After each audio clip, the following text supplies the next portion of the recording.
Alberto Nepomuceno, nascido em Fortaleza em 1864 e falecido há exatos 100 anos no Rio de Janeiro, compositor nacionalista e mais que isso, como você descobrirá logo mais, é o tema deste episódio do podcast do Teatro Municipal de São Paulo. Eu sou Ligiana Costa e te convido para mais um passeio. Um longo percurso, de Fortaleza para Recife, de Recife para o Rio de Janeiro, do Rio de Janeiro para a Itália, para a Alemanha, para a França e para o Brasil, para onde traz de volta o Brasil. Num nacionalismo abrangente, moderno. Nepomuceno é também a síntese de um músico brasileiro na luta por financiamento para seus estudos e depois por sustento, no múltiplo desdobramento entre criação, ensino e militância por mais oportunidades e profissionalização na música. E ainda por uma música erudita que não se encerra numa torre inatingível, mas que dialoga com as práticas populares. Neste episódio do podcast do Teatro Municipal de São Paulo, teremos convidados e convidadas de peso. A musicóloga, professora da Universidade Federal do Espírito Santo, Mônica Vermes, os jornalistas e pesquisadores Irineu Franco Perpétuo e Camila Fresca, a cantora e musicóloga Ana Maria Kiefer e o cantor André Vidal, que gravaram discos dedicados à obra de Alberto Nepomuceno, e ainda o escritor de Ana em Veneza, romance que tem Nepomuceno como personagem, João Silvério Trevisan. Vida. Bom, a trajetória toda do Nepomuceno ela é muito interessante, né? Mônica Vermes. Porque ele é nordestino, né? Mas já lá no Ceará, ele vai ter contato com música, vai começar a compor, se desdobrando às vezes também em outras atividades, em outras tarefas, dando aula, né? Ele vai aprender alemão lá, porque lá tinha a Escola do Recife, que era um centro muito importante, né? Inclusive de cultivo da cultura germânica, né? Então, quando ele vem para o Rio de Janeiro, ele já vem com alguma bagagem e eu acho que já com alguma clareza, com algumas ideias do que ele quer fazer. Então, quando ele chega no Rio, os relatos que a gente tem é de que ele é muito mal recebido. Bom, a primeira dificuldade é, ao mesmo tempo, o que abre portas, né? Irineu Franco Perpétuo. Porque aí ele não estava naquele círculo do Rio de Janeiro, ele vem do círculo intelectual do Tobias Barreto no Recife. Então já é uma mente aberta para o pensamento germânico, já é um pouco fora do que se fazia aqui na metrópole. Ao mesmo tempo, isso, claro que o tempo todo, então, vai gerar uma dificuldade para ele, mas também vai ser o primeiro fator de abrir a cabeça. Essa coisa maravilhosa do Brasil que a gente tem que lembrar, o que nos salva justamente é ser uma federação. Vir dessa fonte tão grande e tão dispar de origens. Talvez aqui no Sudeste não fosse possível uma mente como o Nepomuceno, e talvez ele só tenha podido ser essa figura que foi justamente porque veio de uma outra história, veio de uma outra origem. Essa origem inicial se criou dificuldades para ele se inserir no eixo aqui, por outro lado, fez toda a diferença, garantiu a originalidade do seu pensamento. Porque a ideia dele era estudar na Europa, ele queria estudar na Europa. Não conseguiu isso de lá, aí ele foi para o Rio de Janeiro, e no Rio de Janeiro ele chega no Rio de Janeiro ainda imperial, ele chega, salvo engano, em 85, né? 1885, pede de novo para ter a oportunidade, um apoio para poder viajar para a Europa e não consegue. Ele acaba indo, assim, para uma iniciativa que a gente chamaria hoje de vaquinha, né? Porque ele vai com a ajuda de amigos, né? Ele vai fazer um tour de concertos pelo Nordeste com o Frederico Nascimento, violoncelista, e afora isso ele tem muito apoio da família Bernardelli. Ele ficou muito amigo da família Bernardelli, né? Então ele acaba indo assim, sem muita estrutura, né? Quis ir para a Europa, a exemplo de Carlos Gomes, mas foi injustiçado pela princesa Isabel. Mesmo assim, conseguiu um crowdfunding dos amigos. É uma família de artistas, na verdade, né? A gente tem o Rodolfo Bernardelli, que era escultor, tem o irmão dele, que é pintor, uma família italiana, como o próprio nome denuncia, né? Então, e vão ter também um papel muito importante nas artes no Brasil nesse período, né? De grandes transformações que é essa virada de século, né? Então, o Nepomuceno, ele vai estudar na Europa. Quando ele está lá, é que se proclama a República, né?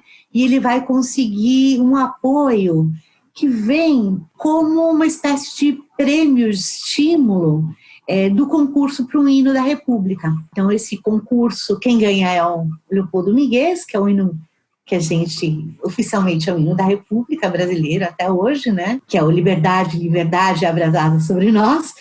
E o Nepomuceno, ele fica, se não me engano, com o segundo ou terceiro lugar, ele ganha, então, com isso, o direito a um apoio para continuar os seus estudos na Europa.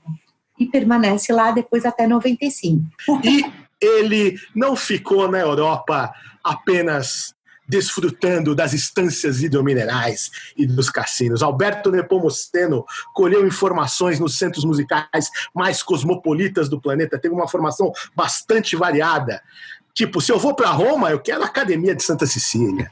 E também teve Berlim, não teve só conservatório em Berlim, ele foi o primeiro brasileiro a reger a Filarmônica. E teve Viena, teve classe do maior professor de piano, talvez de todos os tempos, de Leschetizky. E teve Paris também. Ficou uma temporada na Itália, vai para a Alemanha, que é onde ele realmente queria estudar.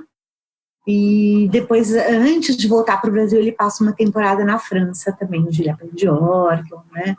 Então, durante todo esse tempo, né, eu acho que aí é o momento em que ele se encontra como compositor, né?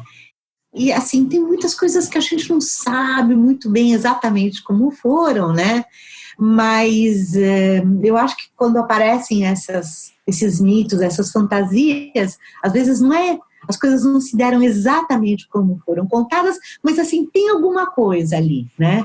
E é justamente nessa temporada, quando ele está na Alemanha, que ele vai conhecer a que vai se tornar a sua esposa, a Valborg Bang, né? Que era uma pianista norueguesa, né? E aí que vem a parte nebulosa, né? Que ele teria, através dela, conhecido o Grieg, que Grieg teria dito para ele, né? Cuidar da música brasileira, né? Então, como isso se deu exatamente, a gente não sabe, né? Mas, assim, algo aconteceu naquele momento. E esse cuidado do Nepomuceno com a música brasileira, ele vai acabar se desdobrando em várias maneiras, né? Em várias formas diferentes, né? Que vai ser a composição de uma canção de câmara em português, de uma forma muito regular e sistemática, da composição de uma música instrumental que de alguma forma dialogue com as tradições populares ou da música tradicional brasileira, né? E por outro lado, que é o que me parece especialmente fascinante, através das várias iniciativas que ele vai ter como agente cultural. Criação de ciclos de concertos, criação de cursos, a mesma manutenção do Instituto Nacional de Música que, enfim, dura até hoje, né? Como a Escola de Música da Universidade Federal do Rio de Janeiro. A gente chega a ouvir que ele teria morado na casa do Grieg. Esse fato, por exemplo, você acha um pouco duvidoso? Não, acho que ele nem encontrou o Grieg, na verdade. Porque, assim, eu acho, né? A gente não tem nem documentos que comprovem nem que neguem, mas eu acho que é uma coisa que, enfim, a partir de uma ideia, criou-se uma história que a gente não tem nada que documente. Tem um único documento assinado por Grieg no acervo que estava com a família do Nepomuceno, depois acho que ele foi doado, não sei se toda parte dele foi doado para a Biblioteca Nacional, e esse documento, enfim, estava em norueguês, né? E aí eu fui levar para um tradutor, eu tenho uma cópia disso, levei para um tradutor, e é, na verdade, um apontamento de aula, né? Um agendamento de aula da Valborg. Então, eu nem acho é dele. Mas indireto não era dele, né? Eu sou muito cética com relação a essas coisas, inclusive porque eu acho que elas nem são tão importantes. Nepomuceno e seus pares. Quando um gênio é generoso, a roda gira. Ele pegou isso tudo, todas essas informações, e voltou para o Brasil.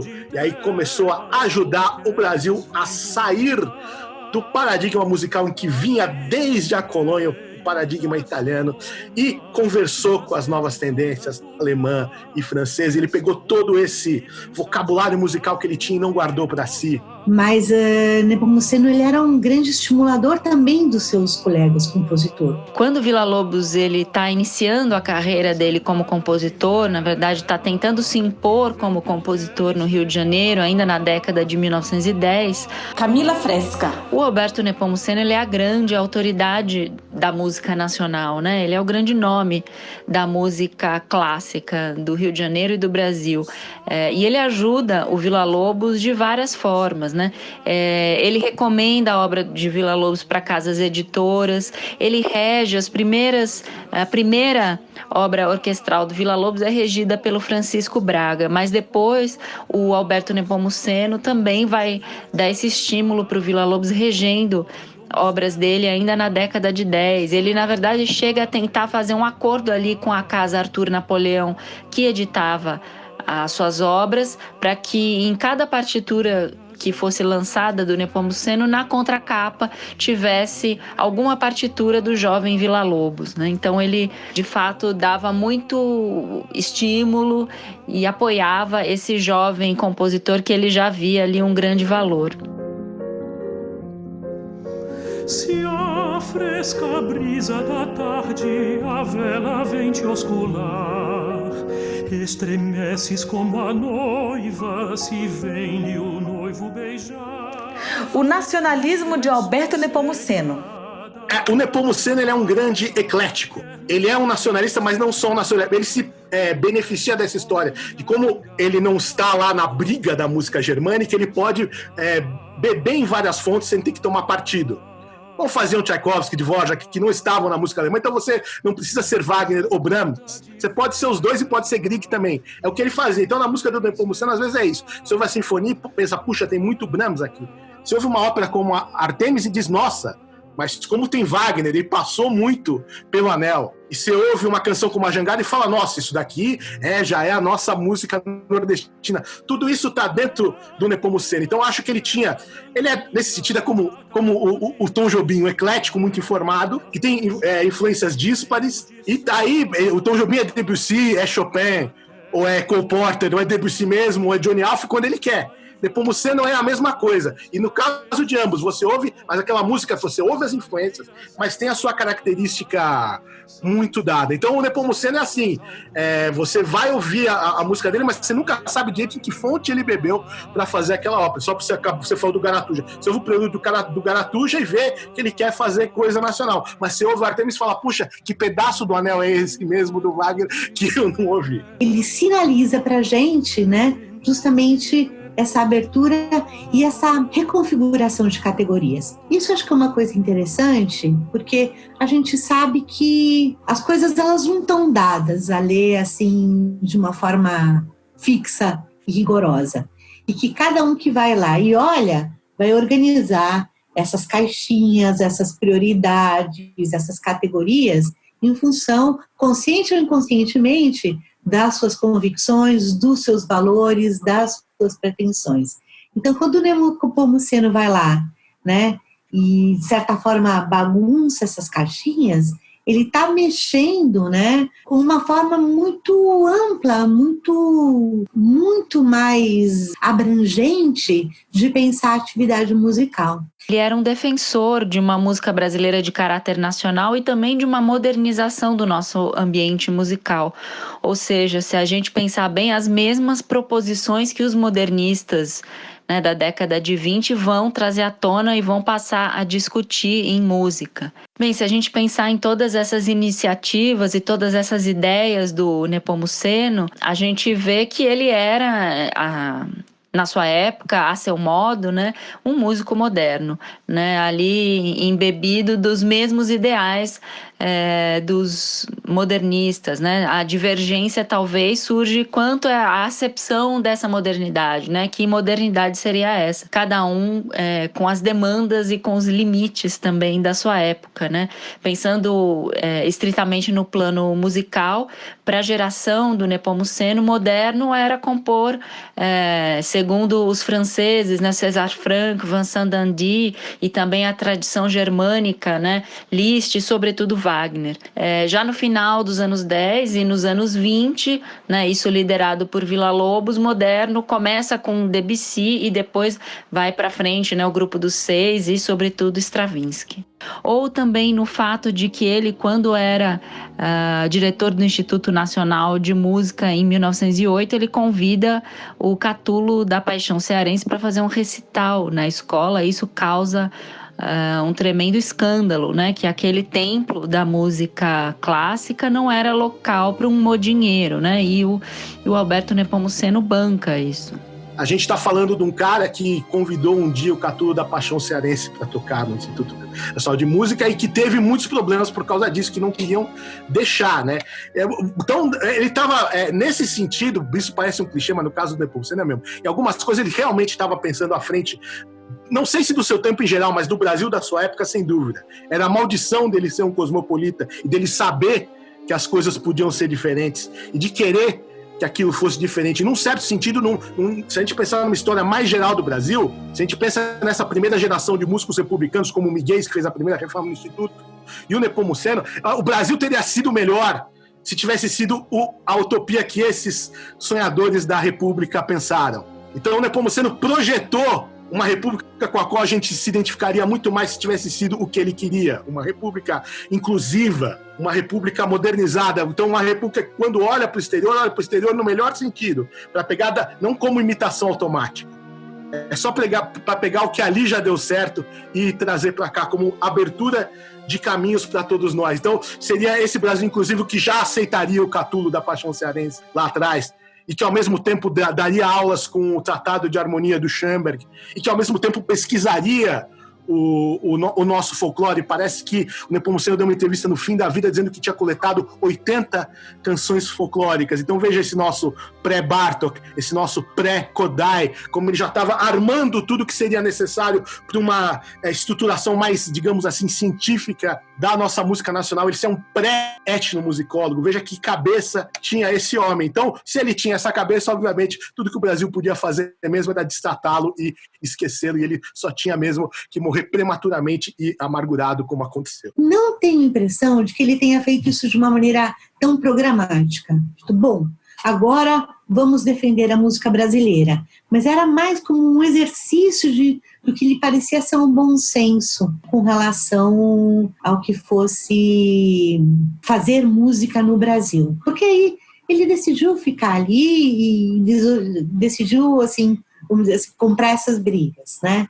Então, por exemplo, a relação com o padre José Maurício vai ser um trabalho importantíssimo. Eu acho que hoje as publicações que ele fez podem ser discutíveis do ponto de vista editorial, né? Mas, assim, elas refletem também a visão de um determinado momento. Mas essa ideia de uma memória, de ter uma história, precisava ser conhecida, precisava ser contada. Parece que isso tudo foram coisas que, mal ou bem, criaram um movimento e coisas que permitiram que iniciativas posteriores pudessem acontecer, né? Quem se condói do meu fado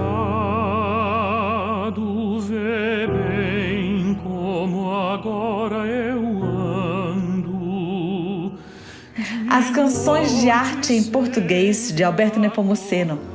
Eu vejo que essa ideia dele como sendo um precursor da coisa do canto em português, André Vidal. Passa muito por ele ser meio que o primeiro que tenta criar uma interação diferente entre o canto e o piano. Isso é a principal coisa que eu identifico. É claro, a gente sabe que antes dele outros compositores já tinham escrito canções em português, né? Mas eu vejo nele uma preocupação maior em procurar um poema interessante. Eu vejo uma preocupação maior em tentar ilustrar o poema com algum tipo de melodia e especialmente em fazer com que o piano complemente de verdade essas ideias, sabe? Então, assim, eu vejo que ele tem uma preocupação maior em desenvolver mesmo a ideia de lead, né? A ideia de canção de arte, né? Ana Maria Kiffer. Muito se tem falado sobre Nepomuceno como o criador da canção com texto em português, uma vez que, na época, o português era considerado inadequado ao canto lírico ou de câmara. Na verdade, outros compositores o fizeram antes dele, mas eram obras destinadas ao público de sarau.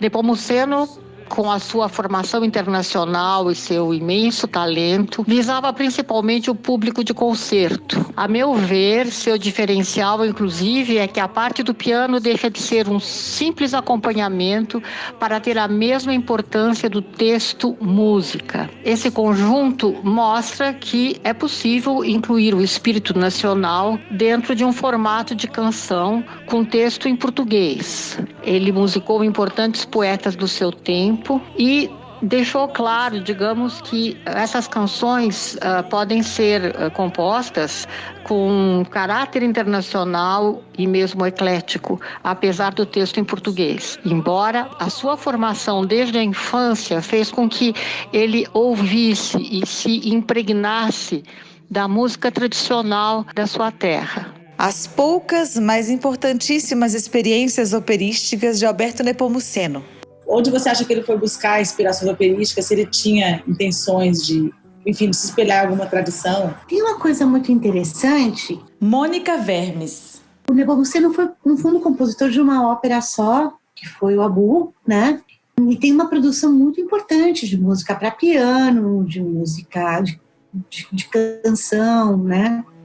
Mas quando o Nepomuceno morre em 1920, a gente vai olhar as manchetes dos jornais, todas elas dizem: morreu Alberto Nepomuceno, autor do Abu.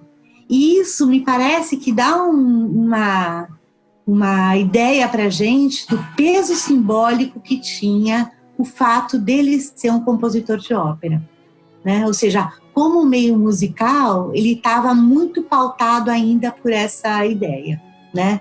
Por essa noção. Então, a história do Abu é uma história um pouco triste, né? Porque ele fez muitos esforços para que a ópera fosse levada à cena. Tem parte da correspondência dele que é justamente de negociação, de cobrança, porque era uma estreia que foi sendo adiada. Ele tinha muitas esperanças na estreia do Abu em Roma. Por quê? Quando ele apresentou a obra em Buenos Aires, no Uruguai, em Rosário, na Argentina também, né? Teve uma recepção muito calorosa. Inclusive acabou virando um fato diplomático. E depois o fracasso no Roma e as críticas que a gente tem, elas são muito ruins. É difícil a gente ter uma clareza exatamente com relação ao que aconteceu, porque, por exemplo, eu nunca fiz esse levantamento, né? Mas, assim, de Roma, eu acho que a gente tem, entre esses documentos que ficaram preservados na Biblioteca Nacional, que fazia parte da coleção de recortes dele, acho que tem uma ou duas críticas só.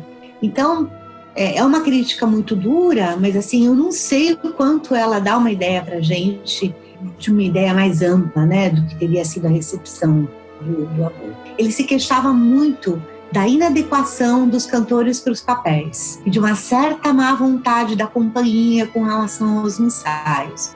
A gente sabe o que é montar um espetáculo desse porte, né? Então, eu acho que a gente precisaria conhecer melhor essas obras, né? Estudar melhor essas obras para a gente conseguir fazer uma avaliação realmente da importância que elas podem ter como repertório. Mas eu acho que elas, de qualquer forma, elas são marcos históricos que nos ajudam a entender essas várias dimensões, tanto da produção musical em si, quanto, enfim, do que eram os valores que estavam em jogo ali, o peso simbólico desse tipo de produção, né? Fiquei pensando, ele morreu cedo, né? Se ele tivesse vivido mais, certamente a gente teria tido pelo menos umas duas óperas totalmente... Aí realmente, talvez, já com esse nacionalismo absorvido, já numa outra linguagem. Eu fiquei pensando o que teria vindo, o que você acha que teria vindo aí de ópera dele? Nepomuceno morreu só 2 anos antes da Semana de Arte Moderna de 22. Então, é muito estimulante a gente pensar, e é legítimo a gente pensar, já que estamos especulando, se talvez ele não tivesse feito aquela primeira grande ópera nacional que teria inspirado os demais, se de repente não teria feito essa grande ópera brasileira, síntese das influências dele na linguagem nacional, que até poderia ter inspirado o Villa-Lobos e outros compositores a irem por essa área. Talvez se o Nepomuceno tivesse vivido um pouquinho mais, ele poderia ter sido o fundador da grande escola brasileira de ópera, assim, que não teria que esperar até aí o Mignone finalmente como um cara um pouco mais sistemático na ópera. Com o Nepomuceno vivo, eu tendo a pensar como você, que ele talvez o legado musical dele, o que ele teria merecido escrever, inclusive, fosse uma grande ópera com um tema nacional, em português e com a linguagem mais dentro da escola nacionalista. Nepomuceno, professor, pedagogo e militante pela formação musical. Se a gente pensar com relação à modernidade, né, a práticas modernizantes que ele tenta instituir, a gente pode lembrar que, por exemplo, na segunda passagem dele pela direção do Instituto, ele tenta implantar o Tratado de Harmonia do Schoenberg, né, como método de estudo de harmonia no Instituto. Isso também causa uma grande polêmica, um grande desgaste para ele. Ele mesmo tinha feito uma tradução, né? Ele encontra muita oposição do corpo docente e ele acaba pedindo demissão da direção do Instituto nesse mesmo ano, principalmente por causa desse fato. Mas veja como que coisa arrojada em 1916 ele querer instituir esse tratado, né, quando a música de Schoenberg aqui ainda não era nem discutida, nem ouvida nas nossas salas de concerto, né. Também ele propôs ainda na primeira vez em que ele é diretor uma reforma do currículo do Instituto Nacional de Música, né. Em 1904 ele cria os cursos noturnos do Instituto. Para quê? Para permitir que os músicos profissionais da cidade que não tinham essa formação sólida, que eles pudessem ter acesso ao ensino formal, né? Geralmente esses músicos trabalhavam de dia em confeitarias, em cinemas, e eles só poderiam estudar à noite. Então ele tem essa proposta de criação de um curso noturno. Aliás, por conta desse curso noturno, né, que o Villa-Lobos vai estudar por alguns meses no Instituto Nacional de Música. Essa era a condição do Villa-Lobos, também um músico de classe média baixa que precisava se virar e que só poderia estudar à noite. O que acontece é que Villa-Lobos fica poucos meses, porque também essa é a primeira saída do Nepomuceno da direção do Instituto, e quando ele sai, o novo diretor, que é o Henrique Oswald, extingue com esses cursos noturnos. Por isso é que o Villa-Lobos fica pouco tempo. João Silvério Trevisan incluiu Nepomuceno entre os personagens de seu romance Ana e Veneza. Perguntei a ele como foi lidar com o Nepomuceno personagem. A minha descoberta de Alberto Nepomuceno foi muito fortuita. Isso aconteceu no início da década de 1990, através de uma apresentação musical no Instituto Goethe, em São Paulo, com canções do Nepomuceno. Eu fiquei encantado, eu fui atrás e a partir daí, enfim, aconteceram alguns cruzamentos sincrônicos e eu encontrei material sobre a mãe do Thomas Mann como uma figura, uma criança natural de Paraty, ou seja, era uma brasileira. Por mistérios muito complicados para explicar, porque a ficção é realmente muito misteriosa, eu acabei criando essa ideia de um encontro entre esses três personagens em Veneza. Os três personagens, então, seriam Nepomuceno, a Julia Mann, Júlia da Silva Bruns Mann, o nome dela completo, depois que ela se casou com... E a sua... escravizada, não é? A jovem que cuidava dela, essa Ana, da qual havia poucas referências de vida, especialmente eu pude colher alguma coisa num livrinho da própria Júlia sobre a sua infância, e a partir daí eu tive a imensa dificuldade de carregar nas costas três personagens que existiram e que, por outro lado, seriam meus personagens. Bom, o meu interesse pelo Alberto Nepomuceno foi exatamente em cima da ideia de um precursor que ele foi em vários sentidos, musicalmente em especial, mas também, para mim, uma referência importante do ponto de vista de um certo exílio brasileiro, que me é muito crucial. Eu acho que este país é um país de exilados e no meu romance Ana em Veneza, que trabalha então essas três figuras, trabalha exatamente o lado de exílio, de diferentes exílios que essas três personagens vivenciaram, não é? E no caso de Nepomuceno, em especial, porque era um jovem que foi para a Europa para descobrir o Brasil. Pedi aos nossos entrevistados que nos dessem dica de como se aproximar de Nepomuceno. O que ouvir para conhecer este compositor? Ouça a Sinfonia de Alberto Nepomuceno, a primeira grande sinfonia brasileira, a nossa Sinfonia do Novo Mundo. Indico a gravação do maestro Fábio Mequetti com a nossa Filarmônica de Minas Gerais. Eu acho que a Jangada é uma canção muito importante. Ela é um momento de chegada, parece, para mim, sabe? Nepomuceno. Então, eu vejo que todas as canções dele, desde a primeira canção em português, que se eu não me engano é Hora Diz-me a Verdade, até chegar em A Jangada, que é a última canção dele, é um grande laboratório. Ele vai testando várias maneiras diferentes, ele vai experimentando vários procedimentos que ele aprende na viagem dele pela Europa, procedimentos ali da música, além da música da Escandinávia, da música italiana, da música disso, da música daquilo, ele vai testando um monte de coisa, e aí quando chega em A Jangada, parece que ele chega, ok, agora eu cheguei na minha, agora é tipo assim, agora eu realmente voltei para o Brasil. E é engraçado porque ele basicamente ele não emprega de fato quase nada das coisas que ele testou ao longo das outras canções quando ele faz a Jangada. A Jangada, ela é muito simples.